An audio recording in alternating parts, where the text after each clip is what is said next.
Hello my dear ones. लोग अक्सर मुझसे पूछते हैं कि मन को काबू करने का क्या कोई बहुत सरल तरीका भी है जिसमें बहुत ज़्यादा मेहनत ना लगे और मन काबू में आने लगे। हाँ, ऐसे भी तरीके हैं। आज मैं इस वीडियो में इसी तरीके के बारे में बात करने वाली हूँ। देखिए, मन का स्वभाव है चंचल। अब चंचलता है तो वो इधर उधर भागेगा। आप चाहते हैं कि जो काम आप कर रहे हैं उसी में आपका मन लगे। आप चाहते हैं कि किसी पर्सन के साथ आप बात कर रहे हैं तो उसी पल में आपका मन रुक जाए। मतलब आप वर्तमान में अपने मन को रोकना चाहते हैं। और जिसका स्वभाव ही चंचल है वो आसानी से तो रुकेगा नहीं। अब जब आसानी से रुकेगा नहीं, वो पास्ट में जाएगा ही। वो फ्यूचर के बारे में सोचेगा। बात करते करते इधर उधर वातावरण में किसी भी चीज़ से डिस्ट्रैक्ट हो जाएगा, क्योंकि उसके नेचर में ही चंचलता है। अब उस चंचलता को काबू में करना, यानी कि चंचल मन को काबू में करना। अब चंचल मन को काबू में करने का मतलब ये है कि उसको कुछ नया सिखाना, क्योंकि उसका ओरिजिनल स्वभाव तो क्या है, चंचल। अब आपको उसके स्वभाव में कुछ ऐसी चीज़ उसको सिखानी पड़ेगी जिससे कि वो अपने ओरिजिनल जो उसका नेचर है उसको आप काबू कर सकें। तो अब उसको काबू में करने के लिए बहुत सारी प्रैक्टिसेस मैंने अपनी अलग अलग वीडियोस में बनाई हुई हैं। अब इसमें हम बात करेंगे मन को काबू में करने के लिए मंत्र का सहारा लेने की। मंत्र, अब देखिए, मंत्र शब्द को समझिए। मंत्र शब्द दो शब्दों से मिलकर बना है, मन प्लस त्र, यानी कि मन को तारने वाला, मन को बांधने वाला, मन को साधने वाला। अब मंत्रों का बहुत ही ज़्यादा महत्व है। आप हमेशा से देखिए, मंत्र उच्चारण का कितना महत्व बताया गया है। अलग अलग तरीके के मंत्र हैं हमारे पास, और उन मंत्रों का जाप जब करते हैं तो मन को असीम शांति मिलती है। मन वहाँ पर ठहरता है। कई कई शुरुआत में ऐसा भी होता है कि जब आप कोई मंत्र जाप भी करते हैं, लोगों को माला जाप करने की आदत होती है, लेकिन फिर भी बस उनकी उंगलियां चल रही होती हैं और उनका मन कहीं और खोया हुआ होता है।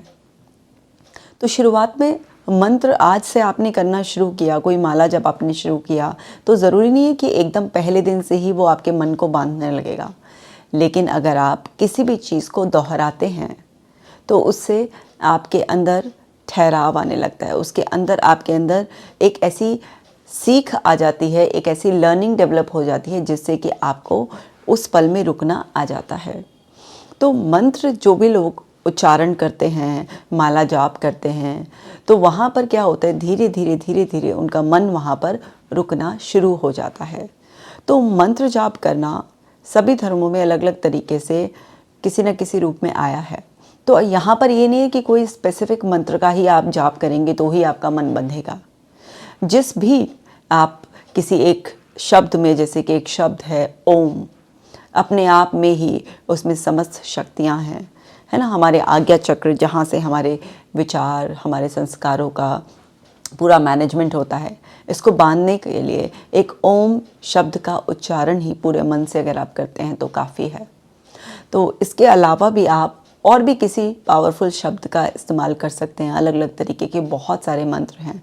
आप देखिए कि हमारे अंदर जो चक्रास होते हैं उनके भी सब अलग अलग बीज मंत्र होते हैं। तो किसी भी तरीके का आप कोई भी मंत्र उच्चारण कर सकते हैं। जब भी आप मंत्र उच्चारण बार बार करेंगे और उसको करते वक्त अगर आप ध्यान अपने आज्ञा चक्र पर लगाएंगे तो वहाँ पर आपका मन जल्दी उस मंत्र के उच्चारण की वजह से बंधना, रुकना, ठहरना सीख जाएगा। अब ये प्रक्रिया बहुत ही आसान है। अब जब आप इसे बार बार दोहराएंगे और आप शुरुआत में कॉन्शियस एफर्ट्स डालेंगे, आपका सारा फोकस अपने थर्ड आई चक्रा पर है, आपका इंटेंशन बिल्कुल प्योर है कि आप अपने मन को डिसिप्लिन करना चाहते हैं, तो आप जब भी इंटरेस्टेड होते हैं किसी भी चीज़ में, आपका इंटेंशन प्योर होता है तो आप अपने सारे कॉन्शियस एफर्ट्स डालते हैं शुरुआत में, क्योंकि किसी भी चीज़ को प्रैक्टिस में लाने के लिए आपको कॉन्शियस एफर्ट्स ही डालने पड़ते हैं। और उस कॉन्शियस एफर्ट्स की सहायता से ही जब आप कोई भी प्रैक्टिस को रिपीट करते हैं तो वो धीरे धीरे आपके लिए बहुत ही आसान हो जाती है, बिल्कुल नेचुरल, आपकी एक हैबिट की तरह हो जाती है। और कई बार क्या होता है, जब हमें किसी चीज़ की हैबिट हो जाती है, हम रोज़ रोज़ करते हैं तो बोर्डम भी होने लग जाता है हमें। तो इसलिए हमें अगर मंत्रों का उच्चारण हम बदल कर करें, तो उससे क्या होगा कि हमें किसी भी एक मंत्र के उच्चारण से भी बोर्डम नहीं होगा। ये भी सच बात है कि लोग अगर पूजा भी करते हैं डेली, किसी भी मंत्र का उच्चारण रोज़ाना करते हैं या फिर कोई स्पेसिफिक पूजा को भी रोज़ाना दोहराते हैं, तो उनकी जब मुँह ज़बानी याद हो जाती है तो उसमें उनका सबकॉन्शियस माइंड ऑटोमेटिकली वो चीज़ें रिपीट करने लगता है, तो उनका कॉन्शियस माइंड फिर फ्री हो जाता है, वो इधर उधर भागने की कोशिश करता है। क्योंकि मन के स्तर है ना, अवचेतन चेतन मन उसके स्तर हैं, तो वो क्या है, वो पार्ट्स में भी भाग जाता है। मतलब आप कुछ कर रहे हैं और उसका एक हिस्सा भाग गया, तो ये बड़ा चालाक है, ऐसा बहरूपिया है जिसका कोई खास एक रूप नहीं है फिक्स। तो ये क्या है कि आधे आधे उसमें भी आपको सता सकता है। तो आप भी ना इसको समझिए, इस पे मास्टरी हासिल करने के लिए आप भी इसको रोज़ बदल बदल कर लगाइए, ताकि ये किसी एक चीज़ में इतना ज़्यादा मास्टर ना हो कि वो उसे सबकॉन्शियसली कर सके। तो आप भी कुछ अलग अलग मंत्र जो है ना रोज़ाना कुछ प्रैक्टिस कर सकते हैं।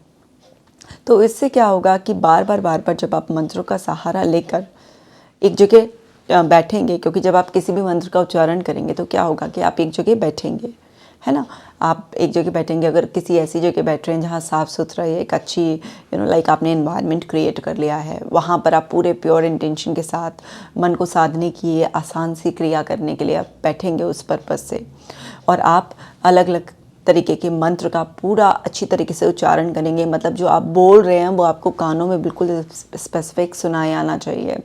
उसका उच्चारण जितना शुद्ध करेंगे आप, तो जितने भी मंत्र होते हैं वो ज़्यादातर संस्कृत में होते हैं।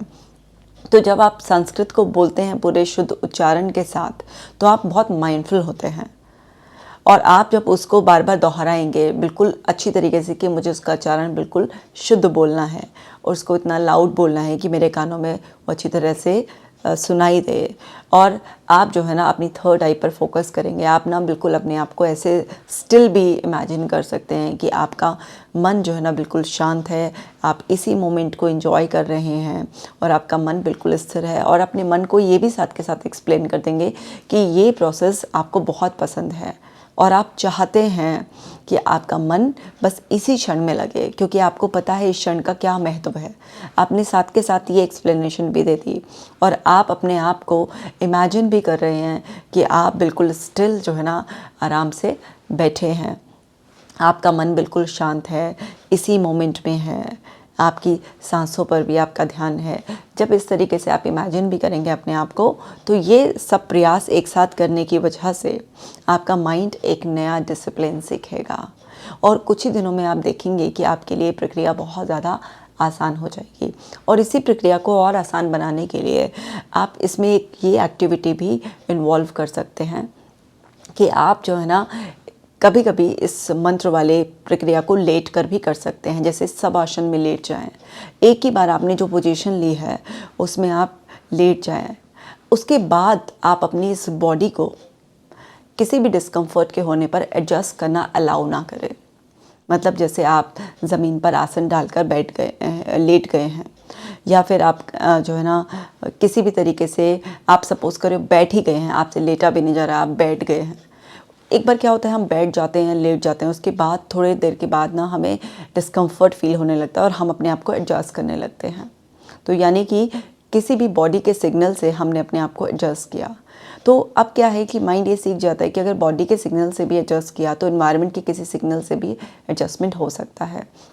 जब हम अपनी बॉडी के थ्रू अपने माइंड को ये मैसेज देते हैं कि बॉडी कितना भी डिस्कम्फर्ट का सिग्नल दे रही है, लेकिन हम उसे एडजस्ट ही नहीं कर रहे अपने पोस्चर को, तो वहाँ पर क्या होता है कि उसको ये पता है कि जब भी कहीं पर मेंटली फोकस करने की बारी आएगी और एनवायरनमेंट से कोई भी डिस्ट्रैक्शन आएगा, वो उसके खुद के माइंड के हमारे थॉट के रूप में डिस्ट्रैक्शन आए या कहीं पर एनवायरनमेंट से कोई डिस्ट्रैक्शन और हमारी सेंसेस कैच कर रही हैं, तो तभी भी एडजस्ट नहीं करना है। मतलब जो काम कर रहे हैं उस पर ही फोकस्ड रहना है। तो आप बॉडी के थ्रू भी माइंड को एक लर्निंग दे सकते हैं, और ये बहुत ही सिंपल है। लेट कर भी कर सकते हैं, बैठ कर भी कर सकते हैं, बल्कि एक ही बार पोजीशन ले लेनी है जो ले लेनी है, और उसको कम से कम 5 मिनट्स तक बिल्कुल ऐसे ही मेंटेन रखना है। तो आप बॉडी के थ्रू भी माइंड को सिखा सकते हैं। तो अब हमें जब छोटी सी और प्रैक्टिस भी अगर हम इस मंत्र वाली प्रैक्टिस के साथ करेंगे तो हमारे को और जल्दी मतलब हम अपने माइंड को ट्रेन कर पाएंगे। इस सब प्रैक्टिस से क्या होगा, हमारा माइंड जब ये सब चीज़ें सीख जाएगा तो फिर जो चीज़ वो सीख जाता है फिर वो उसको अच्छे से कर पाता है। नेक्स्ट टाइम जब भी आप कुछ अपनी मनपसंद का कोई काम करेंगे इस तरीके से, जैसे आप कुछ पढ़ना चाहते हैं, किसी से बात कर रहे हैं, कोई अपना ऑफिशियल वर्क कर रहे हैं, या इवन सिंपल सा कोई घर में खाना भी बना रहा है, कुछ भी छोटी मोटी एक्टिविटी भी कर रहे हैं, तो उस टाइम पर मन उसी एक्टिविटी में लगना शुरू हो जाएगा, क्योंकि उसको आपने एक ट्रेनिंग दे दी होगी कि जो भी काम है, चाहे वो रोज़मर्रा का मामूली सा काम है या फिर कोई बहुत इम्पॉर्टेंट काम है, बस जो करना है उसी जगह रहना है, मतलब फिज़िकली मेंटली वहीं पर ही प्रेजेंट रहना है। जैसे ही आपका मन ये सीख जाएगा तो फिर वहाँ पर क्या होगा कि आपके अंदर विचार भी उसी चीज़ के ही चलेंगे जितने ज़रूरी होंगे जो आप काम कर रहे हैं, और आपके अंदर भावनाएं भी उससे जुड़ी हुई रहेंगी। और जब आपके विचार और भावनाएं बिल्कुल एक जैसे ही होते हैं, उसी पल के होते हैं, उसी पल से रिलेटेड होते हैं, तो फिर आपके जो एक्शंस हैं वो बहुत इम्प्रूव हो जाते हैं। लोगों के एक्शंस कब ख़राब होते हैं या उनके एक्शंस के रिजल्ट्स कब बढ़िया नहीं आते हैं?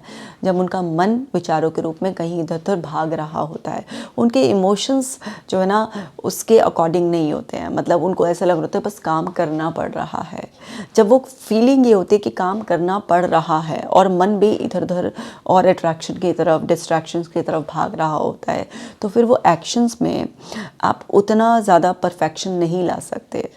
सो वहाँ पर जब वो सब चीज़ें एक्शंस अच्छी तरह से नहीं होती हैं, तो परफेक्शन आप नहीं ला सकते हैं, तो हम काम तो करते हैं लेकिन उस काम को उतनी बेहतरी से नहीं कर सकते जितना हम कर सकते थे।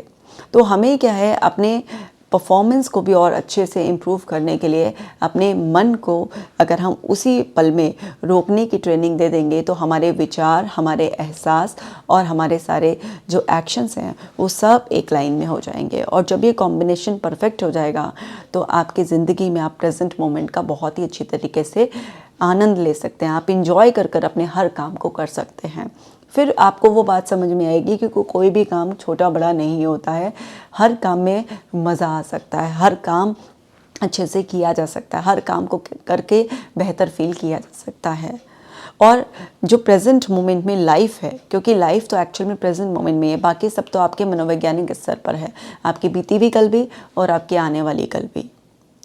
तो आप ना प्रेजेंट मोमेंट में रहना जब सीख जाएंगे तो आप बीती हुई कल और आने वाली कल का जो छलावा है ना, जिसमें आप अलग अलग तरीके के इमोशंस एक्सपीरियंस करते हैं, अलग अलग तरीके के ट्रैप में आप फंस जाते हैं, कभी इनसिक्योरिटी फील करते हैं, कभी कोई गिल्ट फील करता है, कोई रिग्रेट फील करता है, कोई बुरा फील करता है, कभी कोई उदास हो जाता है, कभी इनसिक्योर हो जाता है, कभी किसी और स्पेसिफिक तरीके की वरी, कोई फियर आपको जो है ना घेर लेते हैं, उन सब से भी आप बच जाएंगे। मतलब प्रेजेंट मोमेंट में रहना सीख कर आप जो है ना बहुत सारी मनोवैज्ञानिक समस्याओं से अपने आप ही बच जाएंगे। और उसके लिए सिंपल सा आप हर रोज़ अगर कुछ जैसे कि मेरे को 3 माला करनी है, 5 माला करनी है और आपके टाइम नहीं है तो एक भी आप कर सकते हैं। लेकिन अगर आप अलग अलग मंत्रों की ऐसे 3 या 5 माला, या और टाइम है आपके पास 7 माला, 11 माला इस तरीके की करते हैं और कुछ दिनों तक लगातार अपने मन को इस तरीके से ट्रेनिंग देते हैं, तो आप देखेंगे कि आपका मन पर बहुत जल्दी काबू आ जाएगा। और ये मैं पर्सनल एक्सपीरियंस से बोल रही हूँ आपको। मैं खुद रोज़ाना 11 माला जाप करती हूँ और उससे मन बहुत ज़्यादा स्थिर, काबू में रहता है। आप शांत चित्त के साथ अपने काम को बहुत अच्छी तरीके से कर पाते हैं। तो उम्मीद करती हूँ कि आपको ये सरल सा तरीका जो है ना बहुत अच्छे से समझ में आ गया होगा और आप आज से ही इसको कर कर देखेंगे। आप इसे कर कर देखिए, आपको इसके बहुत ज़्यादा फ़ायदे मिलेंगे और आपको लगेगा इतने आसान से तरीके से मन को काबू किया जा सकता है। और आप इस वीडियो को दूसरे लोगों के साथ भी शेयर कीजिए, क्योंकि आजकल सबको मन की चंचलता से बहुत ज़्यादा परेशानी है। आपका एक शेयर किसी की मदद कर सकता है। आप अपना खास ख्याल रखिएगा। मैं मिलूँगी आपसे नेक्स्ट वीडियो में।